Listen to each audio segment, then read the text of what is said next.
Italie, 1943. C'est le début de l'invasion de l'Europe par les Alliés et le baptême du feu des chars d'assaut du corps blindé canadien. On se croyait invincible. Et pourtant... Les recrues des forces blindées canadiennes font face à un ennemi aguerri qui refuse de céder le territoire. On se battait contre les meilleurs soldats des forces allemandes. Ils préféraient mourir que de s'avouer vaincus. Les Allemands utilisent tout leur arsenal sur ce champ de bataille, incluant des dizaines de chars Panther. Le Sherman n'avait aucune chance contre le Panther. Ce duel entre les blindés allemands et canadiens figure parmi les batailles les plus féroces de la Seconde Guerre mondiale. C'est à ce moment-là que toute l'horreur de la guerre nous frappe.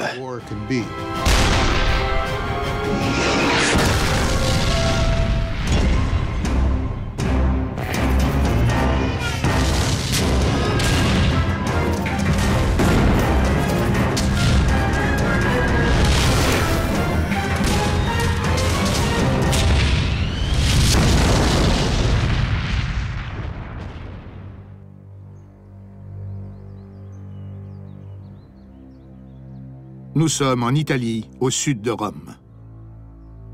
Pendant des milliers d'années, les différentes armées se sont battues pour la possession de ces collines. La plus féroce de ces batailles est sans doute celle qui oppose les Alliés et les Allemands durant la Seconde Guerre mondiale. Les Allemands étaient de ce côté et tiraient vers là.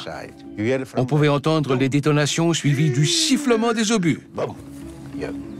Et de l'autre côté, on entendait la réponse, d'énormes détonations. C'était comme ça tous les jours et toutes les nuits.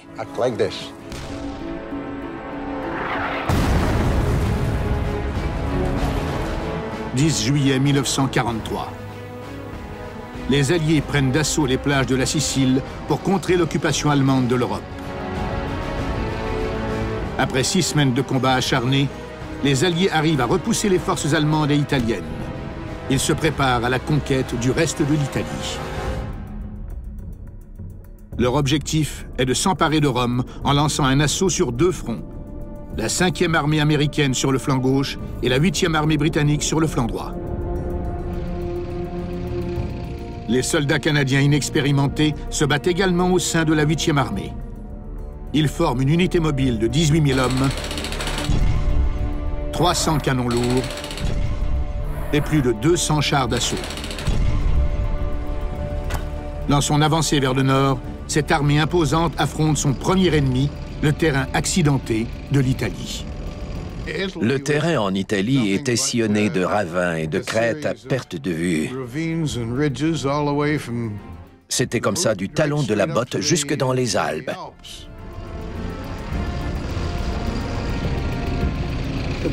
On avançait dans une région où les sentiers étaient très escarpés.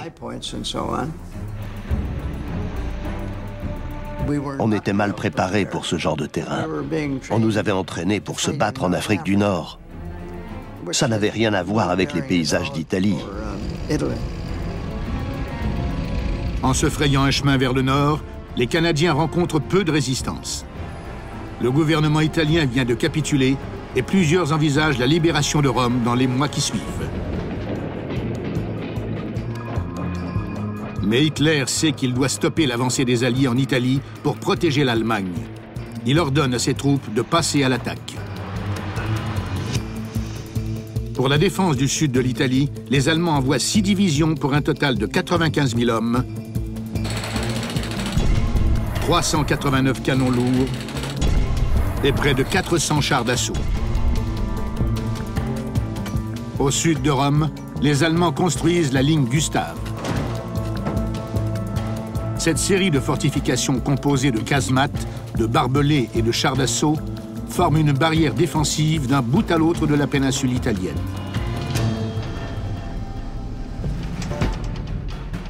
La Grande-Bretagne, ignorant l'étendue des fortifications allemandes, débarque ses troupes près de la ville côtière de Termoli, à quelques pas des lignes ennemies.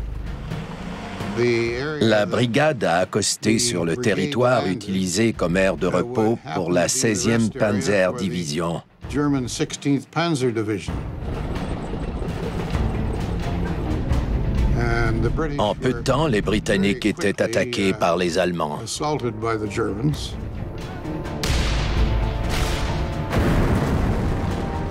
Ils ont demandé des renforts, et comme on était le régiment de blindés le plus près, on s'est dirigé vers Termoli le plus rapidement possible pour leur venir en aide.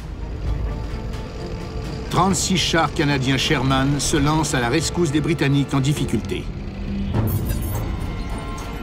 Le Sherman V est surtout utilisé pour appuyer l'infanterie.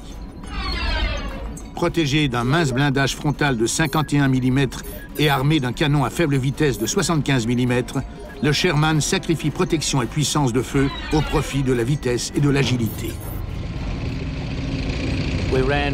On a roulé de 4 heures à 16 heures, à travers les routes et les champs. J'étais à la radio et j'ai entendu que les Allemands s'étaient regroupés à un endroit précis.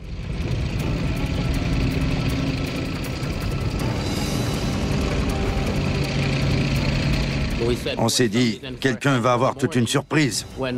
Mais quand le capitaine Yellen est revenu avec les cartes, on a compris que c'était vers nous qu'il se dirigeait.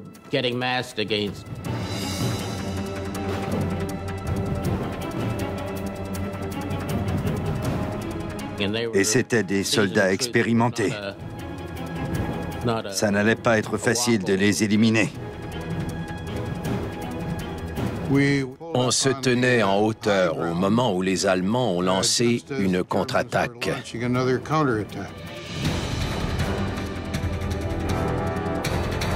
On était assez loin de l'escadron B.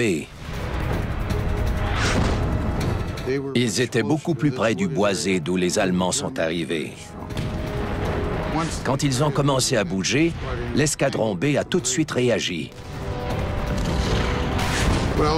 Ils ont échangé les coups de feu et on a perdu des chars d'assaut.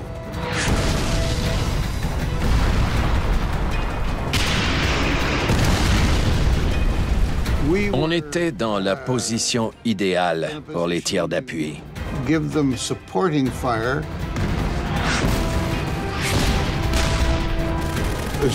Dès que je voyais un char ennemi, je faisais signe à mon artilleur. Je faisais pivoter la tourelle et je donnais l'ordre de tirer.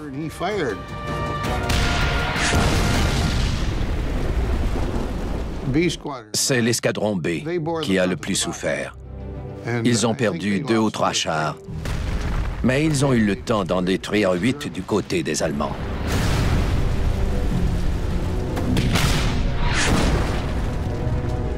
Les escadrons A et B supervisent le repli de l'ennemi, tandis que l'escadron C continue son avancée. Les Britanniques nous avaient dit qu'il n'y avait pas de chars d'assaut ennemis dans cette région. On est passé près d'une meule de foin. Je savais que les Allemands avaient l'habitude de se cacher derrière ce genre d'obstacles, comme les bâtiments et autres structures. C'était étrange de trouver une meule de foin dans cet endroit, alors j'ai tiré dessus. J'ai utilisé un explosif détonnant. La meule de foin a explosé et un char est apparu. C'est un Panzer IV. Le canon à haute vitesse de 75 mm du Panzer IV peut détruire un Sherman à une distance allant jusqu'à 2 km. Il est protégé d'un blindage frontal de 80 mm, mais il peut être vulnérable à bout portant, même contre la faible puissance de feu du Sherman. On avait souvent un explosif détonnant dans la culasse, mais contre un char d'assaut, on utilisait des projectiles perforants. On a tiré. Et il a explosé. C'était terminé pour lui.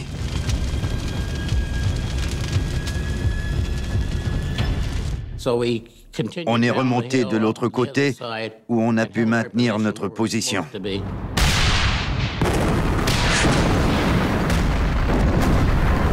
Avant la fin de la journée, c'est la victoire pour les Canadiens à Termoli.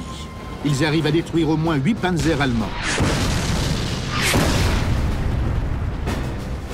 Mais ils perdent un tiers de leur escadron dans ce premier affrontement majeur entre chars d'assaut en Italie. Ce n'est qu'un amer avant-goût des combats à venir.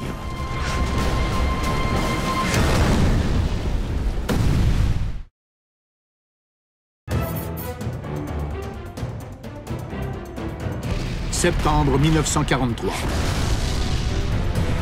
Après le débarquement sur la péninsule italienne, les Canadiens et les forces alliées avancent vers le nord pour s'emparer de Rome. Prêtes à affronter les Alliés, les forces allemandes lancent une attaque brutale contre les chars d'assaut du corps blindé canadien près de la ville de Termoli. La bataille de Termoli était notre premier combat contre des chars ennemis.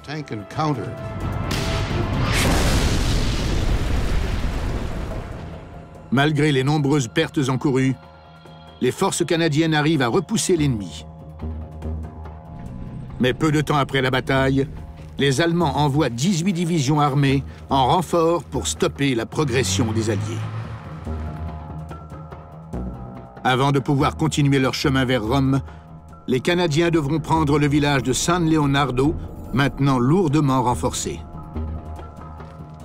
Cette mission importante est confiée à l'infanterie des Seaforth Highlanders, appuyée par une poignée de chars du régiment de Calgary. On a pris position en haut de la crête qui surplombe San Leonardo, prêt à avancer. Le brigadier a dit « Ils n'ont pas encore établi une tête de pont. C'est le moment ou jamais. » Je n'avais pas le choix de répondre « À vos ordres, monsieur. »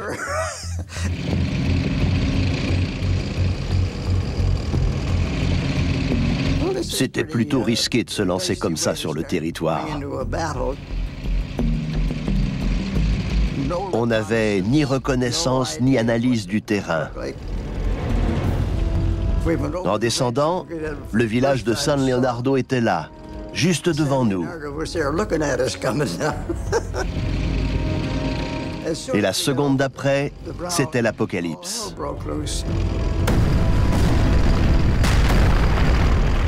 La route était sinueuse et en pente raide. Deux des chars qui me suivaient sont tombés dans un ravin. Ils sont tombés un par-dessus l'autre dans ce ravin de 12 mètres.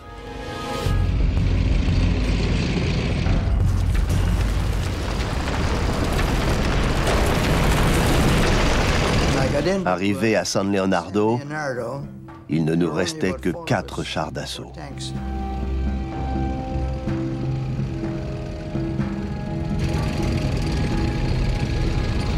On était là pour appuyer les Seaforth qui vidaient les maisons.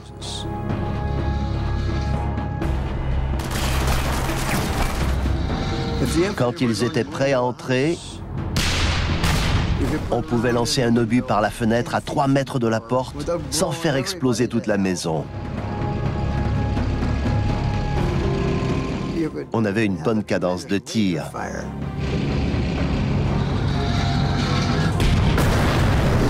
Ça sonnait un peu comme une mitrailleuse.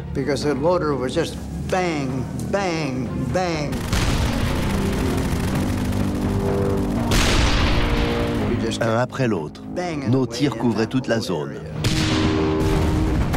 Lentement et de façon méthodique, les Canadiens se débarrassent de l'infanterie allemande à San Leonardo. Mais juste comme le combat semble enfin terminé, une douzaine de chars allemands se dirigent vers le village pour repousser l'attaque des Alliés.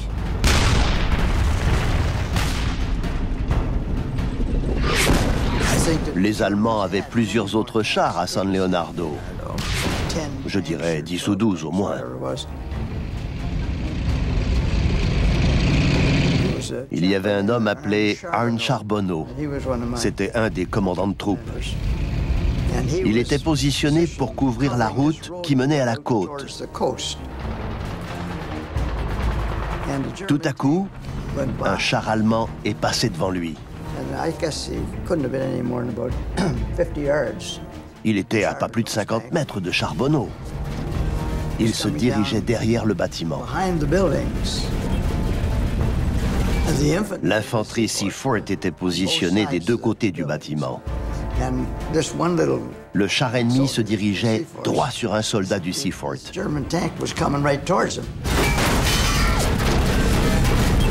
Charbonneau l'a fait exploser. Le soldat en question a fait le tour du bâtiment et il est venu taper sur le char de Charbonneau en disant « Tu m'as sauvé la vie, gros tas de ferraille ».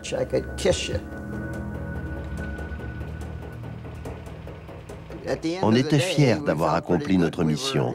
San Leonardo était à nous.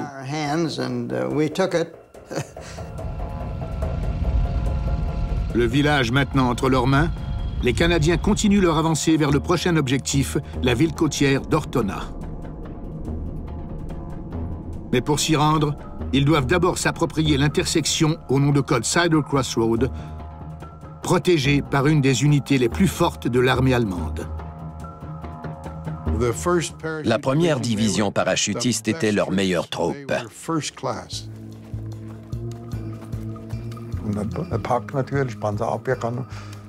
On était équipés d'armes anti-chars et nos sapeurs installaient des mines dans les bâtiments. Ils étaient féroces. Ils nous ont fait payer pour chaque maison qu'on prenait. Je n'avais jamais rencontré d'aussi bons soldats.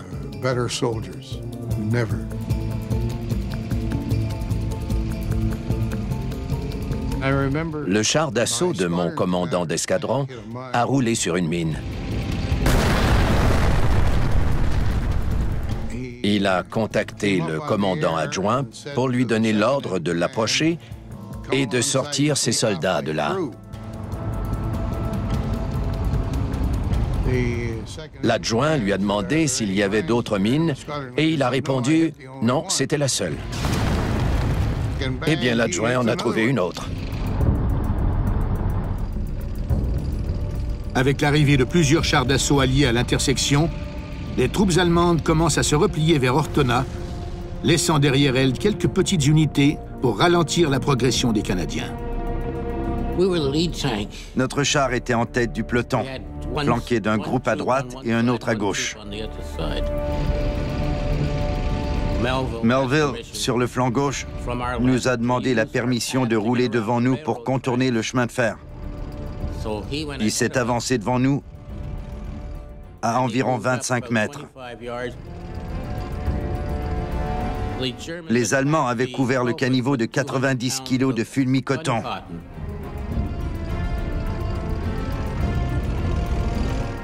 Et ils ont appuyé sur le détonateur. La tourelle de 7 tonnes a été projetée à environ 25 mètres.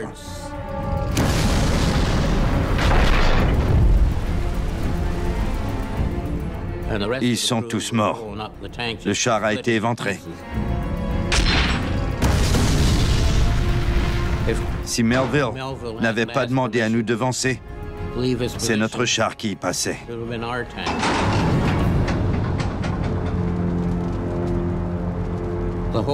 On a perdu toute l'équipe. On est revenu plus tard pour les mettre en terre. Je me souviens qu'on les a enterrés ensemble dans une tombe temporaire.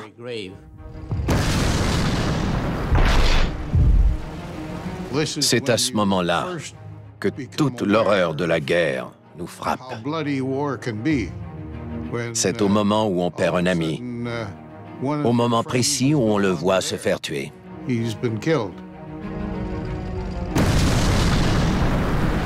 Les Allemands nous avaient arrêtés. En 10 jours, les Canadiens ne gagnent que 3 kilomètres contre la résistance allemande. Le 19 décembre, ils prennent enfin possession du Cider Crossroad. La bataille n'a pas été facile à gagner, et ce n'est rien en comparaison de ce qui les attend. Un combat sanglant qui marquera à jamais l'histoire militaire canadienne.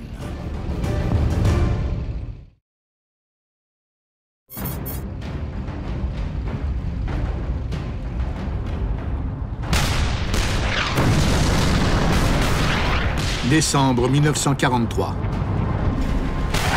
Depuis 3 mois, les forces blindées canadiennes livrent des combats acharnés dans le sud de l'Italie. Le 20 décembre, ils ne sont plus qu'à 250 km de leur objectif final, Rome, la capitale de l'Italie. Mais plus les Alliés progressent, plus leur ligne de ravitaillement s'allonge et devient vulnérable. Pour éviter de retarder leur progression, il leur faut un port en eau profonde. Les Alliés ordonnent donc aux Canadiens de s'emparer de la ville côtière d'Ortona. Les forces canadiennes avaient calculé qu'il nous faudrait une journée pour prendre Ortona, avec un escadron de chars d'assaut et une compagnie d'infanterie. Mais apparemment, les Allemands ne voyaient pas les choses de la même façon.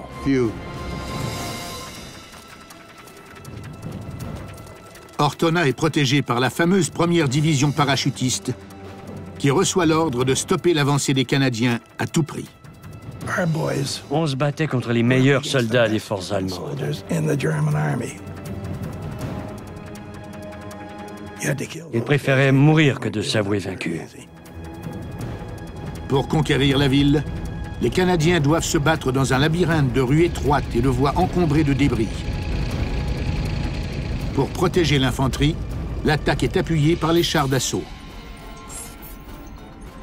Avec ses 2,6 mètres de largeur et son canon court, le Sherman V peut manœuvrer aisément dans les rues étroites d'Ortona, procurant à la fois protection et puissance de feu pour appuyer l'infanterie.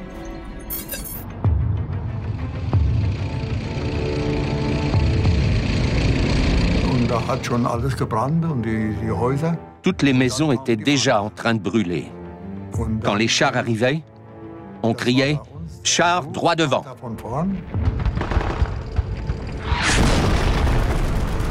C'était notre premier combat dans un environnement urbain. On surveillait constamment les alentours parce qu'on ne savait pas à quoi s'attendre. Dès notre entrée dans la ville, on a dû ouvrir le feu dans chaque rue et sur chaque maison.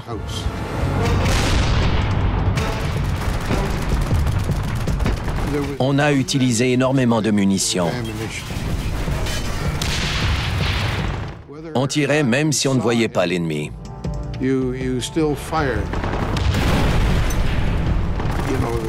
On tirait sans arrêt.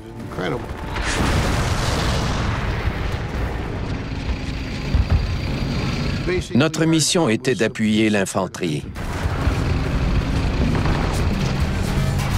Les soldats ne faisaient pas le poids contre les mitrailleuses.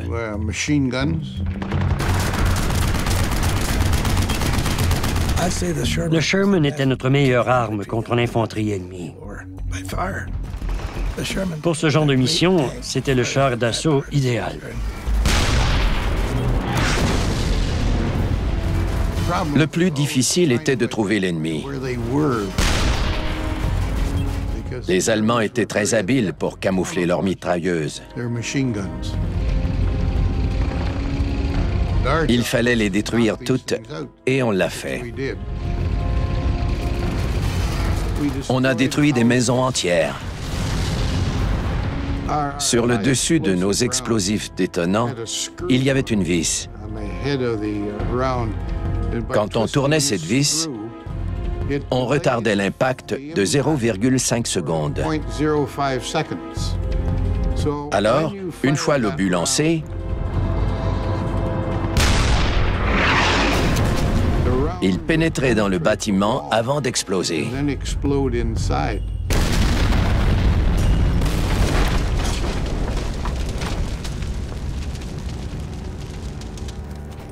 Après seulement quelques jours de combat, la majorité de la superficie d'Ortona est réduite en ruines. La bataille est si féroce que plusieurs en viennent à surnommer la ville la petite Stalingrad.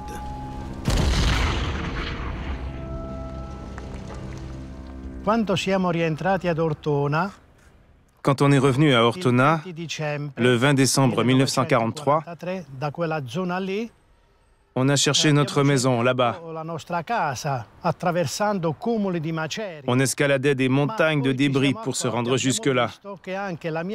On a finalement compris que notre maison avait été détruite et qu'elle était là, sous nos pieds, parmi les débris. Toutes les rues d'Ortona étaient couvertes de montagnes de débris. Même la cathédrale de San Tommaso Apostolo avait été détruite.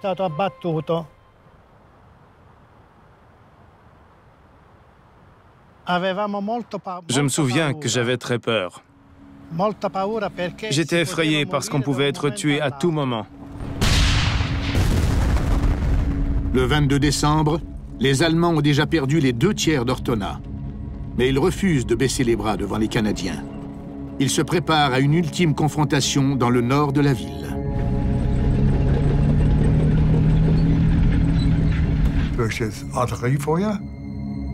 Avec les nombreux échanges de coups de feu, les bâtiments finissaient par s'écrouler.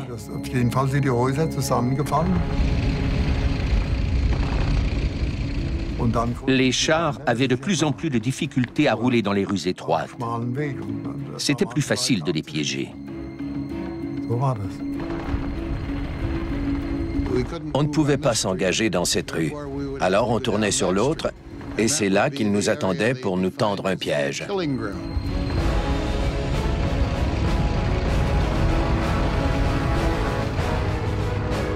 C'était la première fois que les Allemands utilisaient leur arme anti-char Panzerfaust contre nous.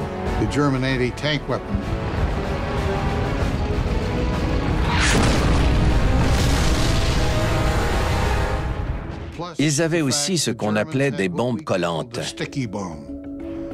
C'étaient des charges creuses munies de 3 aimants sur un côté. Ils les laissaient tomber sur les tourelles qui passaient sous eux. La bombe collait au char et l'explosion détruisait tout le véhicule.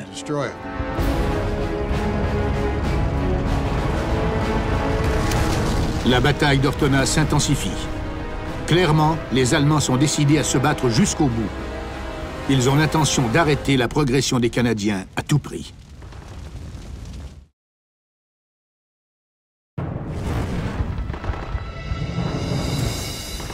« 24 décembre 1943.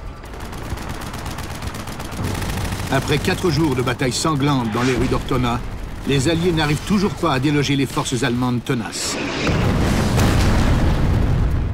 Les chars d'assaut du régiment de Trois-Rivières sont appelés en renfort pour appuyer l'avancée des Alliés et terminer ce qu'ils ont commencé.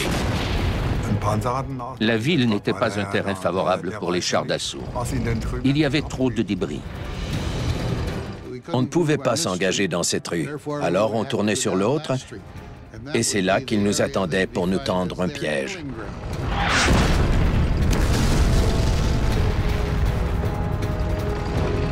Nos 2 plus gros problèmes étaient les bombes collantes et les Panzerfaust. Le Panzerfaust était conçu pour détruire les chars d'assaut. C'était une arme redoutable. C'était la première fois que les forces canadiennes devaient l'affronter.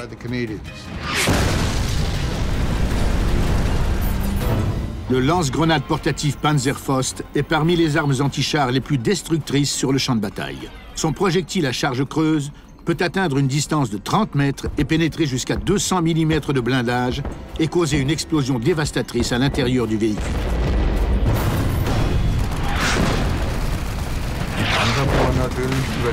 Les chars arrivaient à passer par-dessus les débris et les pierres.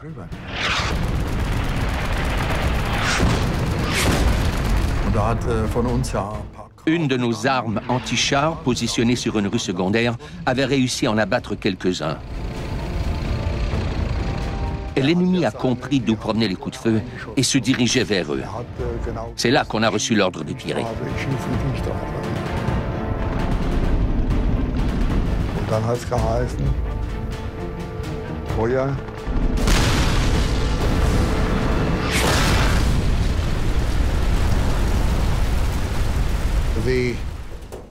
La seule fois que l'escadron A était à découvert,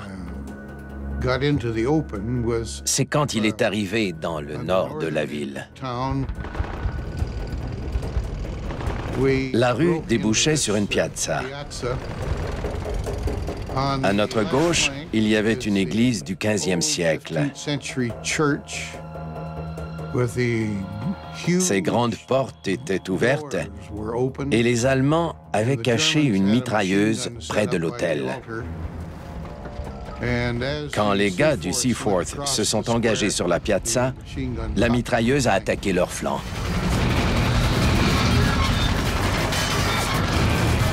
J'ai donné l'ordre de tirer. On a détruit le devant de l'église et l'infanterie est entrée pour tuer les Allemands qui étaient encore en vie. C'était le 25 décembre. C'est la première chose que j'ai eu à faire le matin de Noël.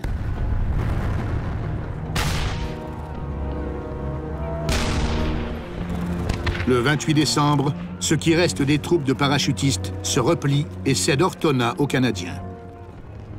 Jusqu'à cette date, la bataille d'Ortona est la plus meurtrière de la campagne d'Italie. Plusieurs surnomment le dernier mois de 1943 « Décembre sanglant ». On a perdu beaucoup plus d'hommes dans la bataille d'Ortona que sur les plages de Normandie. Au moins 2 ou 3 fois plus.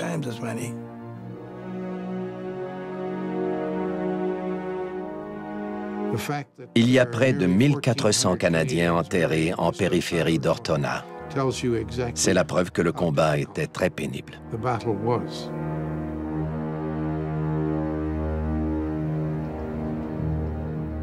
Après la victoire amère des Canadiens à Ortona, le commandement allié décide de bifurquer vers l'ouest pour s'emparer de Rome. La nouvelle route qu'ils doivent emprunter les mène à traverser la vallée de la Lyrie, une des zones les mieux protégées de la fameuse ligne Hitler. Les renseignements alliés les dirigent vers une zone non protégée près d'un aéroport abandonné à l'extérieur du village d'Aquino. Mais les renseignements sont affreusement erronés.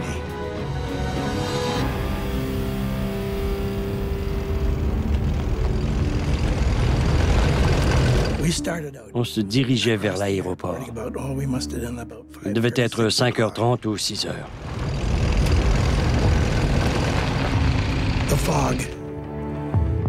Le brouillard était très épais. On ne voyait pas à 10 mètres devant nous. J'étais tout près du char devant moi et je ne le voyais même pas.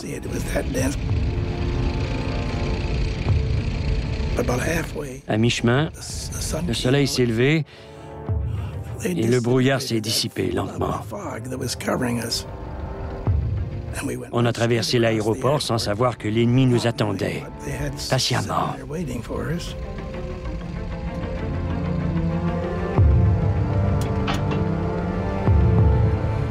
Tout à coup, c'était la panique. Les chars d'assaut canadiens tombent dans le piège. Ils sont attaqués par 4 nouveaux canons anti-chars allemands, puissants, précis et mortels. Les Panzerturm.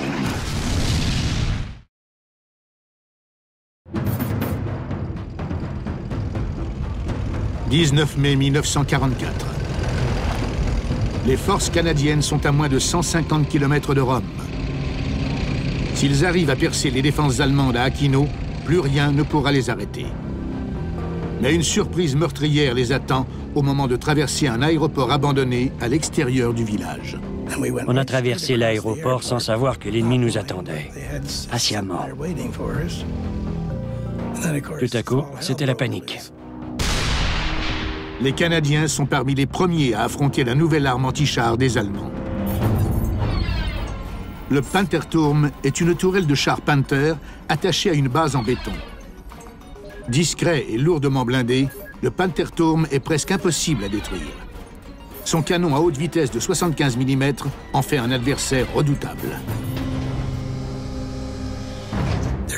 Leur artillerie était dangereuse.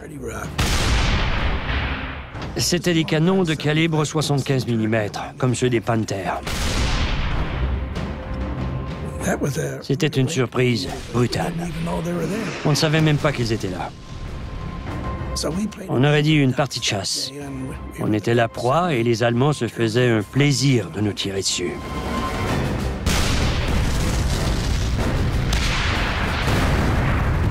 Chaque canon était positionné de façon à servir de tir d'appui pour son voisin. Si on essayait d'en détruire un, on recevait les tirs d'un autre.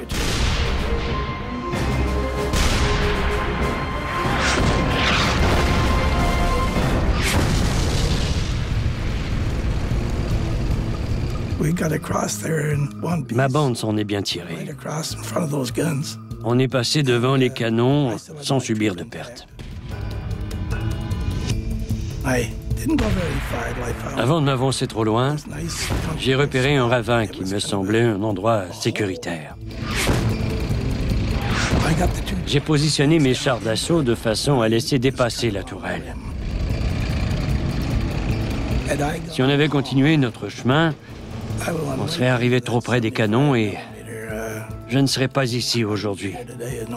Ils auraient complètement détruit mes 3 chars d'assaut.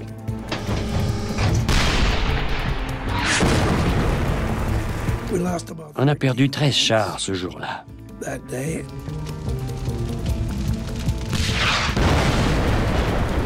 Tout ce qu'on pouvait faire, c'était d'attendre la fumée.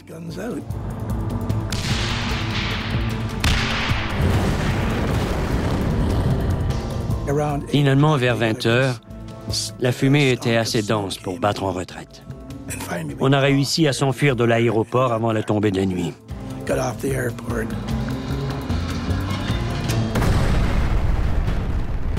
Dans l'impossibilité de traverser le champ de Pantherturm, les Canadiens arrivent à percer la ligne Hitler plus à l'ouest.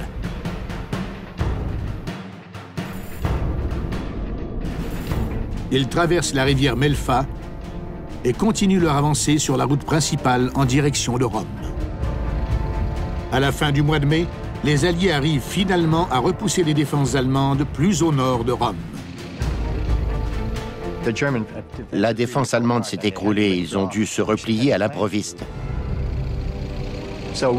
On les a repoussés jusqu'à l'intersection de Torris, où ils ont tenté de répliquer.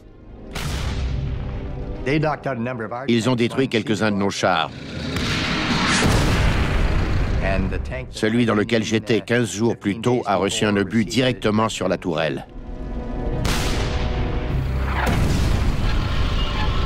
Tous ceux qui étaient dans la tourelle sont morts. Ça aurait pu être moi. Un de nos chars a reçu un autre obus.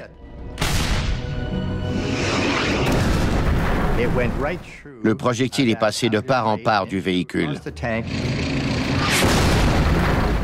L'obus a emporté une plaque de métal soudée, mais ça ne l'a pas empêché de continuer son chemin.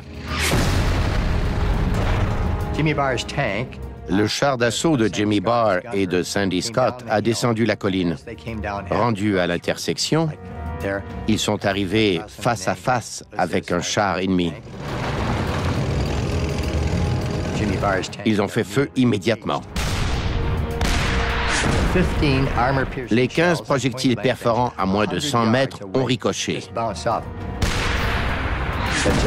Quand il a vu tous ces projectiles rebondir, le tireur était paniqué.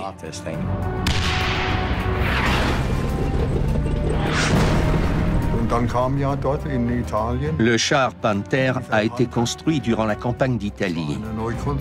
C'était un nouveau modèle et son canon était plus puissant.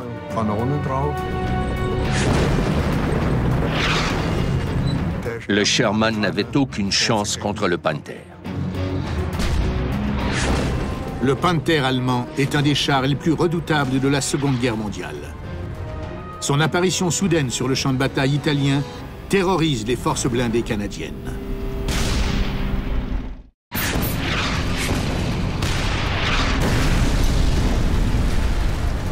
Mai 1944.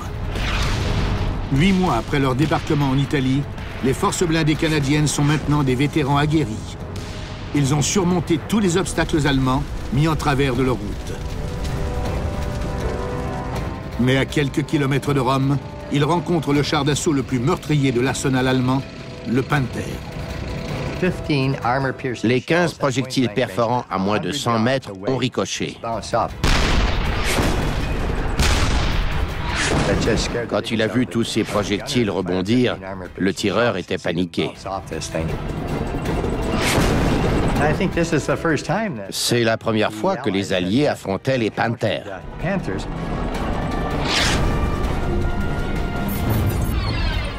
Le Panther est armé d'un canon à haute vitesse de 75 mm. Avec une coque frontale inclinée lui procurant une protection équivalente à 145 mm de blindage, le Panther peut facilement résister aux attaques de front.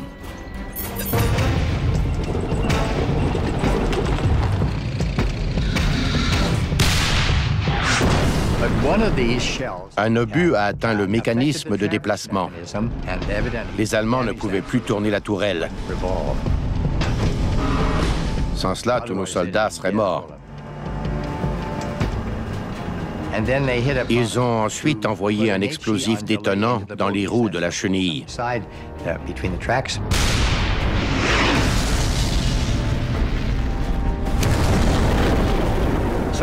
Ils ont réussi à l'immobiliser.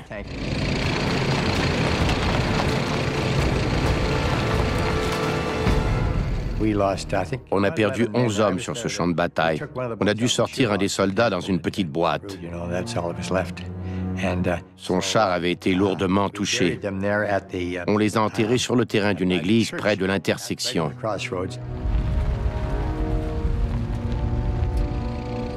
Les chars d'assaut canadiens déferlent dans la vallée de la Lyrie et forcent les Allemands à battre en retraite. La route qui mène à la cité éternelle est finalement dégagée. Mais quand les Alliés font leur entrée dans Rome le 4 juin, les Canadiens sont absents.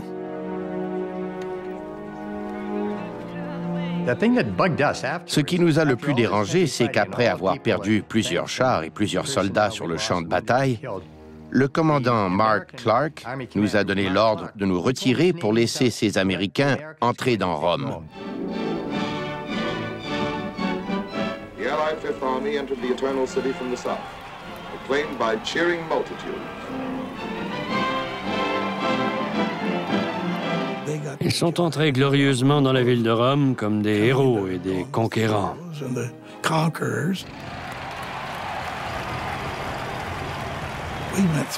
Nous, les Canadiens, on a traversé Rome à 3 heures du matin et on a passé complètement inaperçu. C'était comme ça. Au total, durant les combats sanglants de la campagne d'Italie, les Canadiens ont perdu des centaines de chars d'assaut et 25 000 soldats. Ce lourd sacrifice a néanmoins contribué à repousser les forces allemandes et assurer la victoire des Alliés en Italie.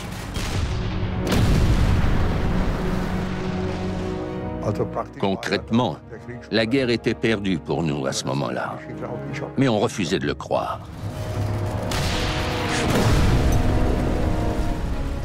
Je suis fier de nos soldats.